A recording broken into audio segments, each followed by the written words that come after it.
just take a moment, and maybe if you want to put your hand on your heart or your hands on your heart, just take a deep breath. Look around this amazing room that we're in. It's just absolutely incredible. And to also think about all the love and connection that's here with us in this room and in this space. And not just here, but also virtually for our audience around the world. It's really quite remarkable. And I want to say, as this is my third time at Wahasu, that this is also something that you take with you wherever you go. So you are ambassadors of happiness, and this is a feeling that you can just remind yourself of at any point. So today, I want to talk with you about something that I am really, really passionate about and excited about, and it has to do with your health since I'm a physician. And the idea is that it's something that could add years to your life and life to your years. Would you like to hear more? All right. Woo. Excellent. So my goal for today is to have each of you, good morning, Lord Laird. My goal is for each of you to walk away with one thing that you can implement immediately in your life. And I also want you, as always, to listen for something that maybe might be helpful for a friend that you could tell them about as well. So should we get started? Okay. Sounds good. Okay, so what's the best predictor of a long and happy life?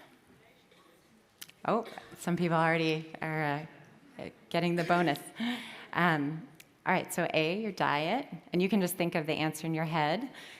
B, regular exercise. Good sleep. Your supportive relationships. Or living in a luxury...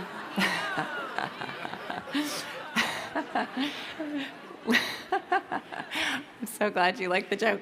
Living in a luxury villa on Lake Como with George Clooney. So what is our answer? Yes, so D, your supportive relationships. So all of these things, George aside, are important. But the data vastly shows, and it's a theme you're going to hear again and again here, that our social relationships deeply matter to our health, and we have to start paying attention to them. And it matters not only to our physical health, but also our mental health, which I know I'm talking to those of you who already understand this, but it's a message we've got to keep saying, and it's something as a physician I tell my colleagues, and I was talking with a colleague earlier about this, that it's not been a traditional part of how we think about health, and so it's really critical that we really embody this. And so I want to give you some tools today to do that. And here are some just books that summarize some of the data on this topic that you can certainly look into, and we can keep talking about as we're here. And it's amazing at Wahasu because you're actually going to get to hear from some of the people that have done this work, which is really wonderful. So I want to start actually with 3 stories, and 3 stories over 3 different periods of our lifetime, and thinking about how much social connection, positive social connection, influences our health. So from our first embrace with a parent or caregiver, a cascade of events occurs that impacts our health. And this is a picture from the World Health Organization of a practice known as kangaroo care. And kangaroo care was started in Bogota, Colombia, when the conditions in the hospital were so dire that the doctors that were there were desperate to try anything to help save the children that were born early.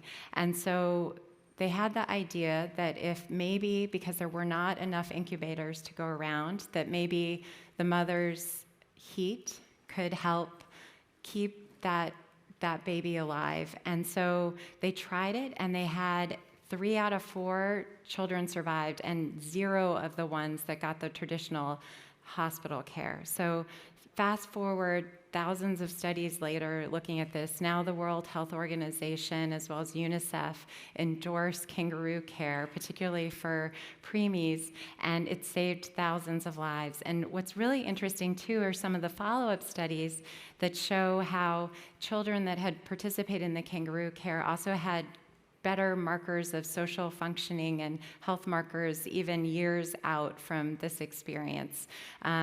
So just keeping in mind that, as a physician, I get so, and as someone who's a researcher too, it's so exciting to think about what we don't understand yet about medicine.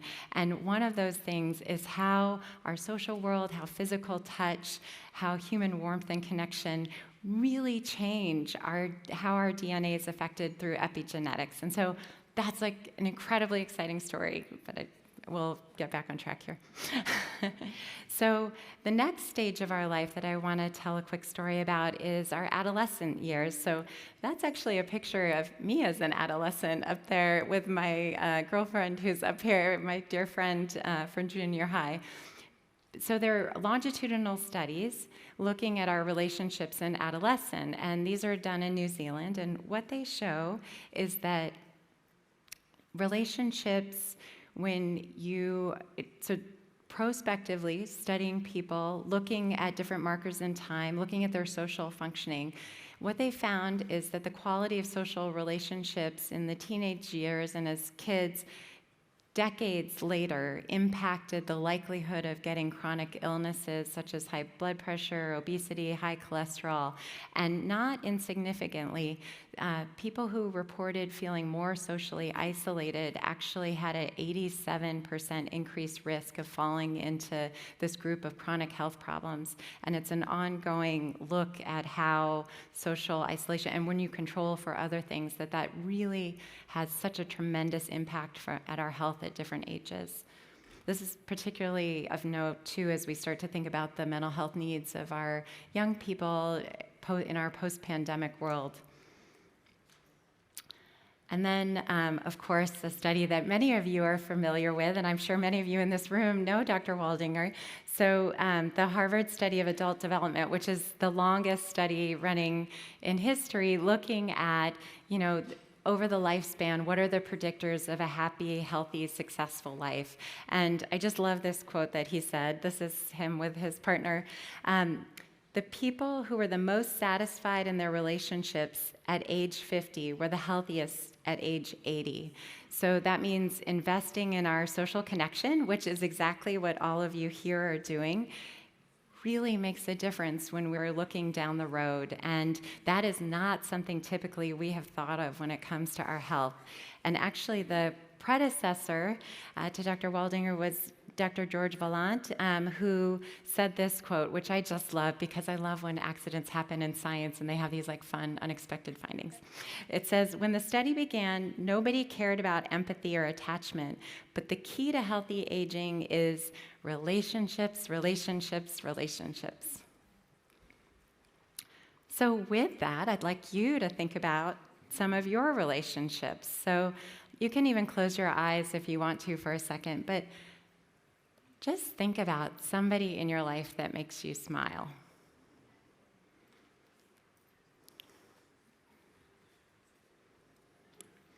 And raise your hand if you've got that person in mind. Okay. Give one more second to anyone who still needs a second. Okay, now I want to ask you the question of how they make you feel when you're with them. Warm. Anyone else want to call out? Appreciated. Loved. Happy. Blissful. Thank you. Safe. Joyful. Oh my gosh. Grateful. These are wonderful. So I put up some of the words which we caught. But it's pretty incredible, right? How having that connection, you can feel it in your body, right? And it's amazing to think that you're really feeling that on a deep level. And these are just some of the words. There are many, many more that I'm sure I missed, and also words in Italian that we probably don't even have in English. So what it comes down to, and this is where I've spent much of my time studying, is kindness. So connection is kindness. So all of those words that we described are actually forms of kindness, and it comes in many different ways, but it's also many simple acts that just make someone else feel seen and valued and safe and connected and heard. So it's that enhancing the welfare of another as the end in itself. And it's warm, positive regard. And I think also, like, the definition of friendship I love is they know all about you and still like you anyway. And it's this physical and emotional safety of trust. And also that this is a big part of kindness that's often overlooked, that differences are addressed respectfully. And also talking when there is a challenge that arises and not just necessarily not addressing it. And that came up in our talk yesterday by Dr. Washington about fairness. So as a physician, if I could prescribe kindness and friendship to everybody, I would, because it's amazing and it has very few side effects, and if I could somehow contain it. But because I can't, I'm going to give you some tips that we can all use ourselves in what I've been calling the kindness prescription. So I just want to give you 8 ways. So these are all different ways that have different studies associated with them, and I'm going to, because of my time constraints, run through them relatively quickly, but I just want you to have a couple takeaways as we're here all connecting in this incredible place. And by the way, I forgot to thank Alberto Novis to say, and his beautiful family, to say, thank you. Thank you for bringing us here. This is amazing.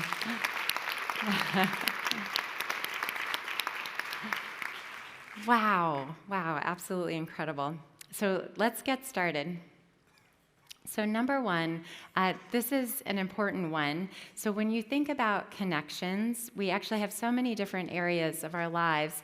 For those of you that have read my book, The Rabbit Effect, this will be a familiar graph. I'm very proud of this graph because I've basically summarized decades of public health data into one tiny circle graph. But it looks simple, but it's actually, the idea is that you have your body, what's happening with you, and internally what's happening with you.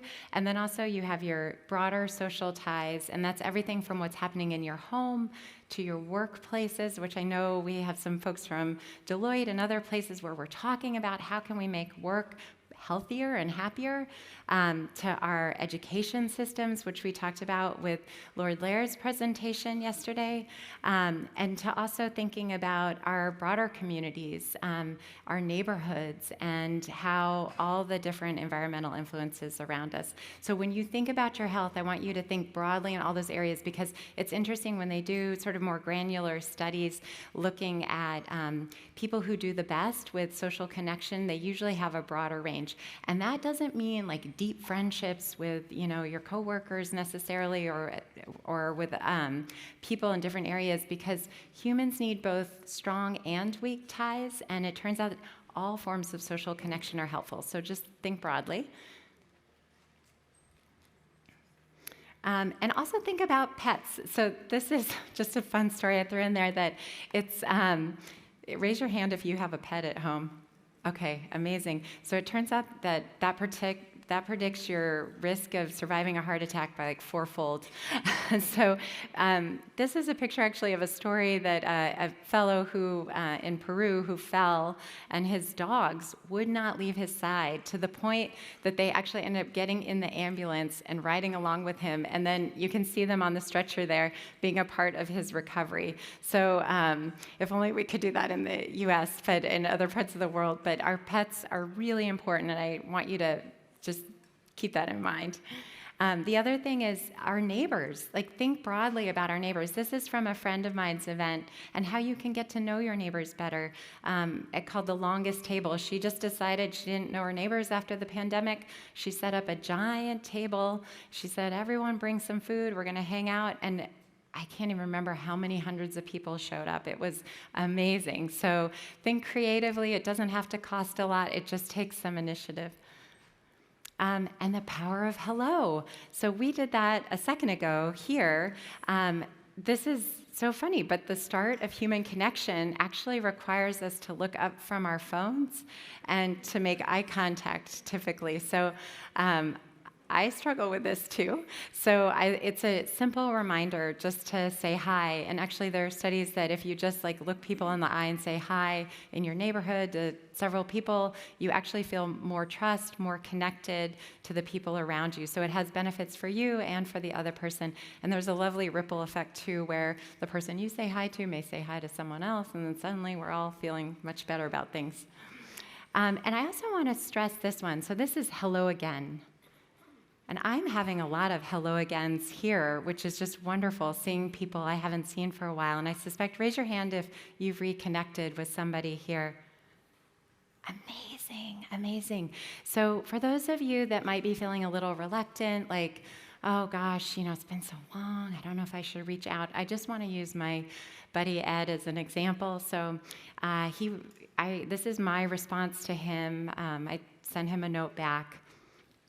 He sent me this note back, and I'd like you to look at the date on it. It's 7 years after the first note.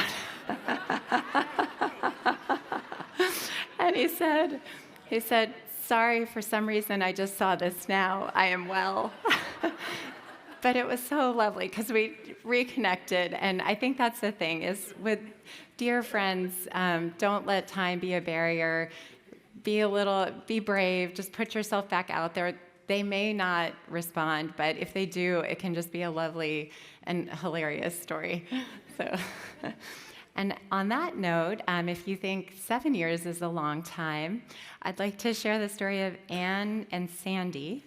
So Anne and Sandy dated in the late 1960s in London. Sandy rode that Triumph motorcycle, which somehow seems ironic now, across all of the UK to propose to Anne. And unfortunately, she said no. And fast forward 50 years, they got married, had other families, their partners passed away. During the pandemic, Anne thought, I might reach out to see if I can find Sandy. Sure enough, she did. And there they are now. And I said, can I share this at the World Happiness Summit? And she said, please tell them we are very, very happy. So, think about new friends, think about reconnecting with people that you've had in your life that still stay with you, because I think that's what is remarkable. The love stays even sometimes when the person isn't physically with you.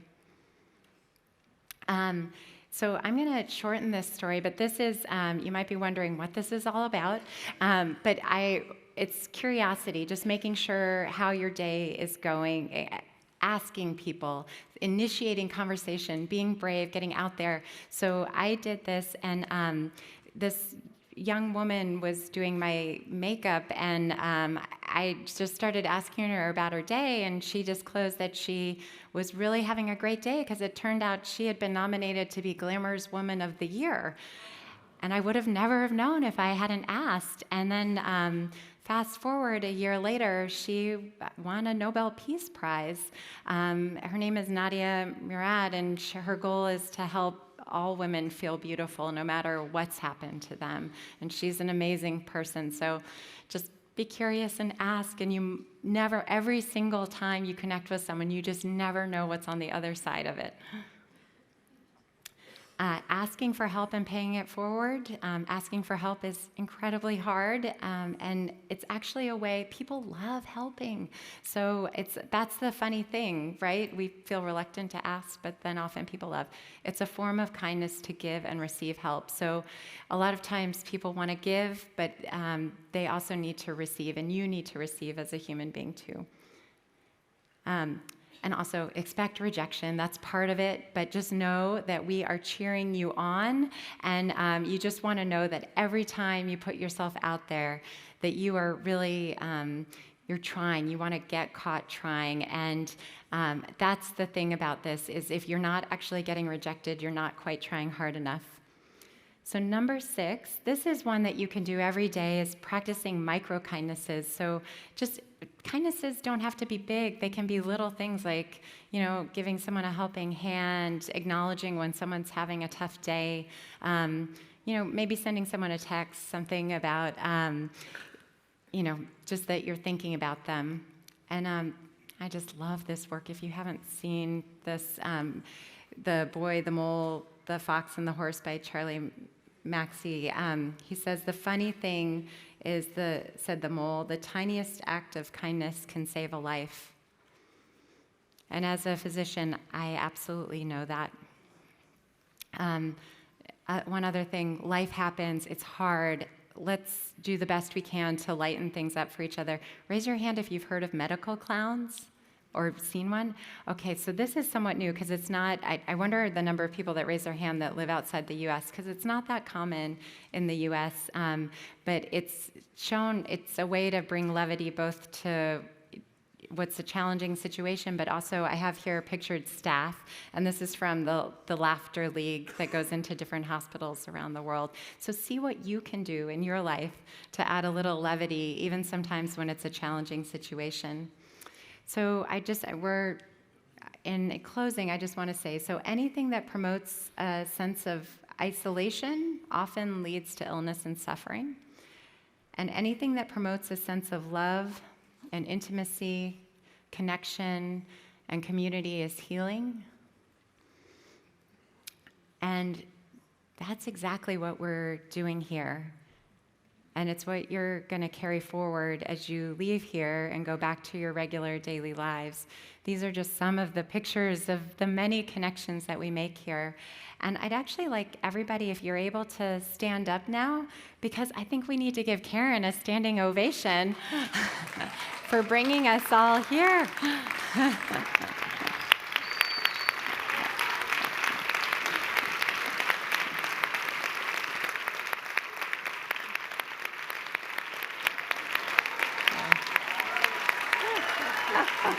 Thank you so much. Thank you. Thank you so much. Thank you. Oh, you really deserve it. So anyhow. Thank you, Kelly. Thank you, all of you. Thank you.